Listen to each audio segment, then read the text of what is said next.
Hujung-hujungnya, Pakcik Yaakob buat macam mana dah. Kayu yang dia bawa tadi daripada rumah kongsi, kayu 1x2 tu kan, dia benam dalam tanah, dia pijak, dia kata kat benda tu, ni hang tunggu kayu ni tumbuh pokok, nanti kami mai ambil hang balik kat sini. Janji dekat hantu raya tu macam tu. Seorang pakcik daripada Taiping, 50-an dah umur dia. Cerita ni masa dia umur 40-an dulu ni. Dia duduk kerja dengan seorang kontraktor lah. Dia pun ada buat projek macam-macam lah. Zaman dia umur 40-an, dia dah bawa kapal korek dah. Itulah kerja dia. Longkang ke, pencerah hutan ke, macam-macam kerja lah. Dia ni tinggal di Taiping dah. Tapi dia kahwin dengan orang seberang Perai Selatan. Taklah berapa jauh kan. Pelan-pelan bajet 2 jam lah kalau nak balik rumah pak mentua dah kan. Jadi satu masa tu kan, bos dia dapat projek tau. Dekat seberang Perai Selatan. Bos dia tahu Pakcik Rosdi ni kahwin dengan orang sana, seberang Perai Selatan. Kot lah boleh pergi tumpang tidur rumah pak mentua dia masa kerja kat sana kan. Ikut suka dia lah nak balik ke Taiping ke, tidur mana kan. Jadi bos beritahu dia dapat job lah kan. Dia pun ni pencerah hutan, kawasan tu tanah yang sangat luas tau. Nak buat taman perumahan. Tapi bukan company bos dia saja buat kerja situ. Banyak ni kapal korek kan yang untuk pencerah hutan. Di kawasan hutan yang dia pernah pencerah ni, yang sangat luas nak buat taman perumahan ni, dia ada 4 buah rumah tau. Pemaju dah beli dah tanah tu. Tak tahulah beli dengan cara macam mana kan. Rumah yang ada 4 buah tu, dia pun nak roboh macam tu lah. Dan 3 rumah batu. Rumah biasa, rumah kecil, rumah batu. 1 rumah kayu dah. Dah nak runtuh dah pun. Jadi hari mula kan, bos bawa lah Pakcik Rosdi ni pergi berjalan tengok. Daripada Taiping, dia main seberang Perai Selatan, main tengok kawasan nak buat kerja kan. Bos pun cerita lah ni, kapal korek ni bawa esok kan. Kawasan sekian-sekian buat kerja ni, cerita semua kan. Jadi tanpa buang masa, esok terus jalan kerja. Pakcik Rosdi ni daripada Taiping naik motor pergi ke seberang Perai Selatan, mula kerja. Jadi dia kerja ni dengan orang yang ramai dia tak kenal. Daripada company-company lain kan. Orang asing pun ada kat situ. Pakcik Rosdi ni dia bukanlah orang yang tak awal buat kerja situ. Kerja tu dah jalan seminggu lebih dah. Dekat situ dah ada rumah kongsi yang apa orang Indonesia tinggal kat situ kan. Sebab mereka nak pasang zinc nanti keliling tu. Biasalah tempat buat projek kan. Dia lengkong apa zinc kan, tinggi-tinggi. Jadi hari mula Pakcik Rosdi buat kerja, tak ada apa masalah pun. Dia fokus dekat hutan dan semak samun dulu. Sebab nanti nak tambak tanah merah tau. Tapi rumah yang 4 biji ni, dia biar dulu. Nanti hujung-hujung baru dia roboh tau. Jadi masa pun berlalu dah beberapa minggu kan. Abang Rosdi pun okey lah buat kerja situ. Petang-petang pukul 4 lebih ke pukul 5. Habis kerja dia. Kadang dia sembang dulu, kadang balik terus kan. Jadi satu petang tu, ada seorang pakcik dengan cucu dia. Dia pun ni duk ronda kot jalan. Sebab kawasan tu tepi jalan tau. Memang tak henti orang duk lalu lalang. Motor, kereta, kampung orang kan. Jadi pakcik ni seorang dengan cucu dia. Dia main menyembang dengan Abang Rosdi dengan kawan-kawan yang bawa kapal korek ni. Dengan pekerja situ lah sembang. Sembang. Pakcik tu buka cerita pasal rumah kayu buruk tu. Hampa ni berani ke nak runtuh rumah tu? Ish, pakcik ingat-ingat balik pakcik pun takut. Jadi Abang Rosdi dengan kawan tanya lah, pasal apa pakcik? Tu pakcik tu cerita lah. Tuan rumah dulu tu, jenis bela-bela ni. Macam-macam cerita lah pakcik dengar dulu kan. Pakcik takut jadi bapa kat hampa kan. Abang Rosdi pun telah liang juga lah. Macam mana ni, dia pun kena runtuh di rumah tu. Cara pakcik tu cerita macam serius dia. Sebab dia orang tempatan. Orang tua pula yang hidup dah lama kat kampung tu. Banyak cerita dia tahu kan. Pakcik tu kata tuan rumah dulu belah hantu raya tau. Tak tahulah ada lagi kedok situ tau. Pakcik risau nanti hampa runtuh rumah tu dia mengusik ya. Pakcik tu kata gitu. Benda-benda lain pun dia pasimbang juga dengan pakcik ni. Jadi bila pakcik tu balik dengan cucu dia, Abang Rosdi dengan kawan-kawan dia kan, dah kita anggap cerita dongeng sudah lah. Lagi ingat-ingat ni. Dia fikir-fikir juga, kita pun takut tau. Dia pun buat tak tahu ya. Betul Abang Rosdi pun balik ke rumah apa. Esok dia main kerja macam biasa kan. Dah berlalu beberapa minggu. Hutan pun dah banyak cerah kan. Sampai masa nak runtuh rumah tu. Betul-betul rumah kayu yang dah nak runtuh dah tu. Abang Rosdi kena runtuh dah. Memang dia ingat-ingat balik cerita pakcik tu seram juga kan. Tapi buatlah kerja dia macam biasa. Beremang juga lah masa dia runtuh rumah tu. Kayu-kayu pun tak boleh pakai dah. Semua pakai raput teruk dah. Nanti dia pun nak kambuh macam tu ya. Lepas tu nak tambak tanah merah kan. Jadi hari yang runtuh rumah buruk ni kan. Habis kerja, sembang dengan kawan-kawan dia. Kawan dia tanya lah kan. Rasa macam mana masa runtuh rumah tu? Tak ada rasa apa pun, okey lah. Baru Rosdi kata gitu lah. Petang tu pukul 5 lebih, dia start betul balik ke Taiping tau. Nanti nak sampai di rumah dah. Adik perempuan dia duduk kat luar, duduk main pokok bunga lah kan. Duduk belek-belek pokok bunga. Adik perempuan dia muda ya masa tu, 20-an. Bila Abang Rosti belok masuk ke halaman rumah kan, dia tengoklah adik perempuan dia kat pokok bunga. Adik perempuan dia pun duduk tengok dia lah. Dia tengok mata terbelik ni, macam terkejut lah. Ikut Abang Rosti lah. Dia pun parking motor depan rumah lah. Dia terus duduk kat bangku depan rumah, nak relax saat. Lepas tu adik dia main lah. Adik dia pun tanya, abang bawa siapa tadi? Rosti pun tanya, siapa dia? Mana bawa siapa? Adik dia kata dah masuk dalam rumah dah. Abang Rosti pun terfikir juga. Tadi aku runtuh rumah tu yang pakcik tu kata berhantu. Dia mula fikir dah mistik-mistik ni. Abang Rosti tanya apa adik dia, nampak macam mana? Apa adik dia boleh cerita? Baju macam pakaian orang kerja, tapi orang tu hitam. Tak kira lah hitam ke putih ke baju kerja ke apa ke. Yang pasti Abang Rosti balik seorang, dia tak bawa siapa. Tapi adik dia nampak macam tu. Parking motor, orang tu masuk dalam rumah tu. Adik dia sampai ronda dalam rumah pergi cari. Tak puas hati. Memang tak ada siapa. Masa duduk termenung kat depan rumah tu, duduk teringat lah. Hai, dah apa-apa kan ni? Kau pasal rumah yang orang tua tu cerita. Ada hantu raya kan? Nanti dah masa berlalu, dah malam bah. Pukul 8. Baru dia rasa seram sejuk ni. Rasa panas lehang ni. Belakang badan panas ni. Masa tu dia demam dah. Jadi demam dia tak boleh tahan lah. Dia bagi tahu ke adik dah. Adik bawa aku pergi hospital ke klinik. Aku tak tahan lah kan. Nanti adik dia bawa kereta lah. Baru dia duduk sebelah lah. Perderah lah pergi ke hospital.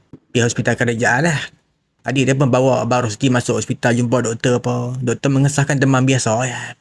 Bila dua orang ni pun, Abang Rosti dengan adik perempuan dia nak keluar pada hospital nak pergi kat kereta kan. Adik dia berhenti dah. Abang, siapa dia abang? Duduk pusing kat kereta tu. Duduk pergi balik. Hitam berkilat dah. Tak nampak ada pakaian. Nampak bentuk ya. Boleh nampak daripada jauh lah. Tangan duduk berhayun-hayun. Kepala duduk tengok-tengok mata. Benda tu hitam berkilat dah. Ada kot seminit dua. Duduk tunggu tengok pada jauh kan. Lepas tu benda tu dia hilang dah. Baru dia berjalan pergi kat kereta. Jalan pergi kat kereta. Pekat belek lah. Sampai bawah kereta pun belek. Kokok orang tu menyorok kan. Tu kalak orang lah kan. Lepas tu tak apalah. Abang Rosti pun masuk lah kereta. Adik dia pun start kereta jalan lah.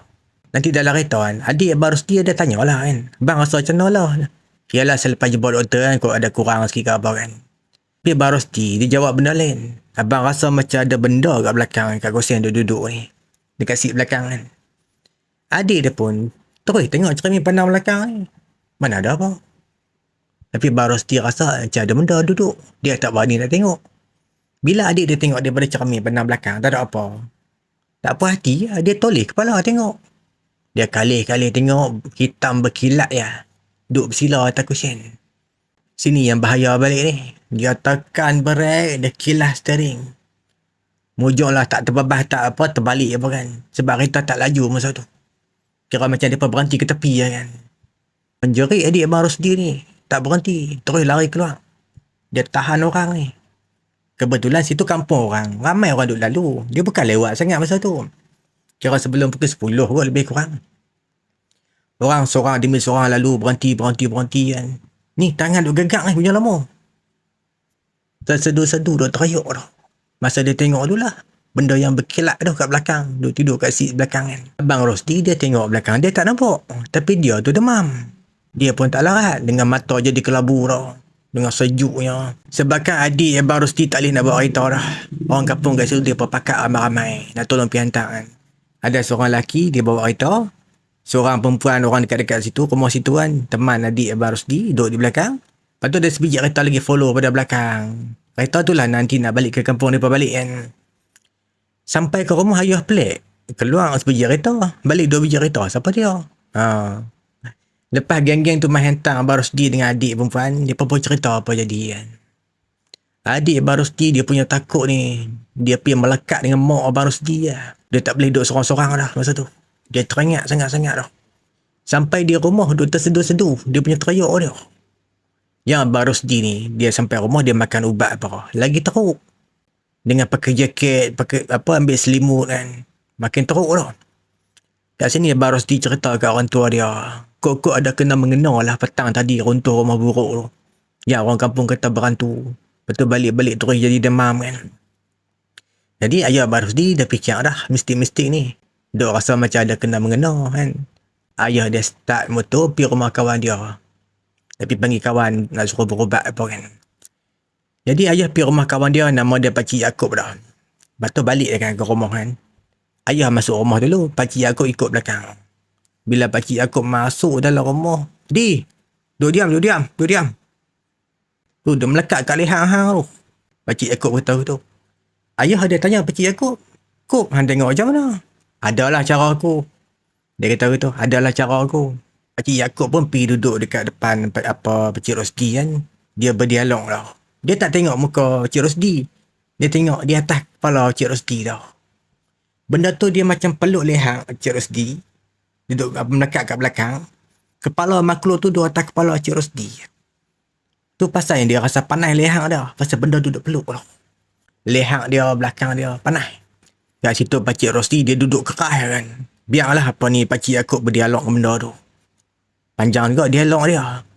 Sampai benda tu minta hantar aku balik dah. Memang benda tu bagi tahu dia main pada rumah buruk tu yang Pakcik Rosdi runtuh tu. Dia suruh hantar dia balik dah.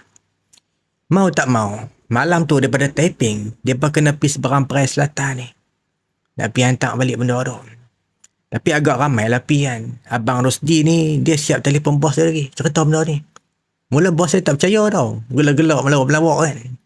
Last sekali, ayah ambil telefon cakap dengan bos kan. Mai tengok sendiri ya. Jom kita pergi sekali. Tempat projek Empor ni.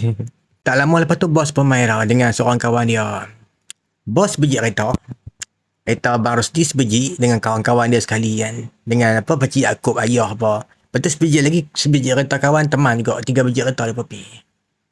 Ada kot dekat pukul 1 lebih kot dia pun sampai kat seberang Perai Selatan ni. Dekat tapak projek kan. Tu Abang Rosdi kata, geng-geng yang duduk kat rumah kongsi tu, orang Indonesia, orang asing kan, berselerak lari. Dia pun ingat immigration, dia main serabu. Bila dia pun tengok Abang Rosdi, dia pakai keluar lah daripada semua-semua tu. Dia pun heran pasal pemain sampai 3 biji kereta tengah malam kan. Abang Rosdi pun cerita benda ni kat geng-geng yang duduk rumah kongsi ni, main nak berubat kan. Dia pun tak terus lagi tau, pergi kat tapak rumah tu. Dia pun duduk kat rumah kongsi tu, bincang-bincang pasal atok-atok plan apa kan. Masa tu Pakcik Yaakob dia minta kayu satu tau. Alah kayu 1 kali 2, 2 kali 3 macam tu ya. Yang panjang sekaki lebih ya. Memang ada kayu dia pun buat kerja kan. Dia ambil satu pegang. Dia pun tak tahu Pakcik Yaakob nak buat apa. Dia duduk pegang kayu tu. Lepas tu dia patok plan jomlah kita pergi kat tapak rumah tu. Mula-mula dia suluh lah dengan lampu suluh. Sebab gelap kan. Bagi nampak jalan. Dah sampai dekat tapak rumah tu. Nampaklah kayu-kayu besar lerak yang petang tadi harus diruntuh kan. Pakcik Yaakob dia pacak lilin 3 batang dah. Dekat sini Abang Rosdi dia pelik juga. Orang tua ni berubat apa? Aku tak dengar baca apa pun. Rupanya ada sebab dia. Dia tak baca apa. Sebab dia nak pancing benda tu bagi keluar lah. Dia nak berdialog, nak bincang benda tu. Dia pacak lilin 3 batang kat tanah. Dia bagi menyala apa. Suruh Abang Rosdi duduk situ bersila. Dalam keadaan demam ni. Sejuk apa kan. Tapi dia pakai apa jaket apa kan. Masa pergi kat rumah buruk tu yang dia runtuh tu. Yang baru dia runtuh tu 5 orang ya. Selebihnya semua duduk lepak kat rumah kongsi. Sebab Pakcik Yaakob kata tak mau ramai-ramai. Takut dia tak mau keluar. Kat sini Pakcik Rosdi kata dengar ni Pakcik Yaakob duk apa macam seru-seru dia keluar dah. Benda ni makan masa juga. 15 minit ke 20 minit. Dengar bunyi tanah ni. Mula-mula kan dengar bunyi tanah. Dia pun tak ada pakai lampu apa pun. Cuma ni lah lilin 3 batang. Sebab cerah-cerah lagi tak keluar lah benda tu. Kira benda tu nak main kat mereka. Bergegang tanah. Abang Rosdi kata. Nampak tinggi lah. Anggaran lah tinggi macam 7 ke 8 meter tinggi. Hitam besar lah. Nampak bentuk lah. Dengan 2 biji mata duduk menyala dah. Mata dia lebih kurang sebesar bola tenis macam tu. Lebih kurang macam tu. 2 biji mata duduk menyala dah. Abang Rosdi ni tak boleh nak buat apa dah. Demam-demam nak lari lagi ya. Lemah dah badan dia. Dia tunduk ya kan. Dia jeling-jeling tengok benda tu main. Makin dekat. Pakcik Yaakob pergi dekat dengan benda tu. Dia berdialog lah. Masa tu ada 2 orang kawan Abang Rosdi dah cabut lari dah. Lari pergi dekat rumah kongsi sana kan. Sana ramai duduk lepak kan. Tinggal berapa orang ya? Tinggal Pakcik Yaakob, Abang Rosdi, ayah lah. Dia pun 3 orang ya. 2 cabut lari dah. Pakcik Rosdi tengok apa ni Pakcik Yaakob berdialog dengan benda tu. Langut kepala tu. Nak kata tinggi tak tinggi benda tu. Tapi tak dengar dia sembang apa dah. Tak apa jelas dah. Hujung-hujungnya, Pakcik Yaakob buat macam mana dah. Kayu yang dia bawa tadi daripada rumah kongsi, kayu 1 kali 2 tu kan. Dia benam dalam tanah, dia pijak, dia kata kat benda tu, ni hang tunggu kayu ni tumbuh pokok, nanti kami mai ambil hang balik kat sini. Janji dekat hantu raya tu macam tu. Kira macam benda tu setuju kan. Yalah kayu orang ada buat rumah, pergi benam dalam tanah, nak tumbuh pokok apa. Dia pun masa tu gelap kan, mungkin benda tu tak nampak kot. Pakcik Yaakob pula dia pijak dengan kaki dia, tutup dengan kasut kan. Kira masa benda tu bersetuju kan dengan perjanjian tu, terpelanting Abang Rusdi ni. Kira macam benda tu marah lagi ke Abang Rusdi ni. Sebab runtuh rumah dia, tempat tinggal dia kan. Masa tu Pakcik Yaakob dia jerit-jerit dah pada jauh. Ni kawan-kawan yang duduk kat rumah kongsi ramai-ramai kan. Oi, tolong. Tolong main angkat ni, Cik Rusdi yang lemah ni kan. Lepas tu ramai lah mai tolong angkat apa, lepas bawa pergi kat kereta dekat rumah kongsi tu lah. Rumah orang buat kerja ni kan. Rumah plywood ni lah, rumah sementara ni. Dia duduk rehat kat sana dulu, sokok apa. Sembang-sembang apa sikit kan. Kat situ bos bagi tahu kat Abang Rusdi kan, tak apa cuti dulu lah. Hari apa boleh kerja bagi tahu kan. Nanti boleh kerja, buat kerja kat belah taping kan, tak payah mai sini dah. Tak lama lepas tu, lepas pun masuk dalam kereta, balik ke taping dah. Jadi bila balik ke taping, demam Abang Rusdi ni kan. Masa tu abang lah muda lagi kan, lah ni pakcik lah kan. Demam Abang Rusdi ni, terus baik dah. Boleh lena malam tu, boleh kata. Tapi kesian kat adik dia, duduk trauma lagi, tengok benda hitam berkilat kan dalam kereta kan. Tapi tak adalah trauma sampai bertahun kan. 2-3 hari pertama ya, dia duduk takut. Seminggu juga Abang Rusdi rehat di rumah kan, dia masuk kerja, dia buat kerja di belah taping. Sekali-sekala dia tanya bos dia, jadi apa dah tapak projek tu kan. Bos dia akan cerita lah kan, berapa persen dah kan. Sampai lah benda ni Abang Rusdi pun tak ingat sangat, dia pun dah lupa lah kan. Masa pun berlalu dah banyak tahun kan. Abang Rusdi pergi berjalan, balik rumah pak mentua dia akan main lah kat tempat projek tu, yang dah jadi taman, kedai-kedai kan. Abang Rusdi ingat-ingat balik tau. Rumah buruk tu dulu ada kat mana kan. Tengok. Rupanya ada kedai makan atas tapak rumah buruk tu. Tapi tak ada lah nak pergi tanya kan. Abang Rusdi pun tak tahulah jadi apa kat mereka yang meniaga kat situ kan. Tak mau ambil tahu kan. Dia dah terlepas lah gangguan ni dulu kan. Tak mau ambil tahu lah lepas tu. Jadi benda ni kan, Abang Rusdi dia cerita kat pak mentua dia. Pak mentua dia pun cerita dekat kawan-kawan kan. Jadi bila cerita ni tersebar, dia pun tahulah tapak rumah buruk dulu yang Abang Rusdi runtuh tu kan. Duduk atas kedai makan. Dah jadi satu pasal pula, orang duk kata kedai tu berhantu lah. Tapi tak ada lah sampai orang tak pergi makan kat kedai tu ke, tak pun. Cuma orang duk kata kedai tu berhantu lah. Sebab dia duduk atas tapak rumah yang ada hantu raya lah. Tapi tak pernah dengar cerita apa dah lah lepas tu kan. Apa yang jadi ni sebelum buat taman tu kan. Dah siap tak ada apa dah lah.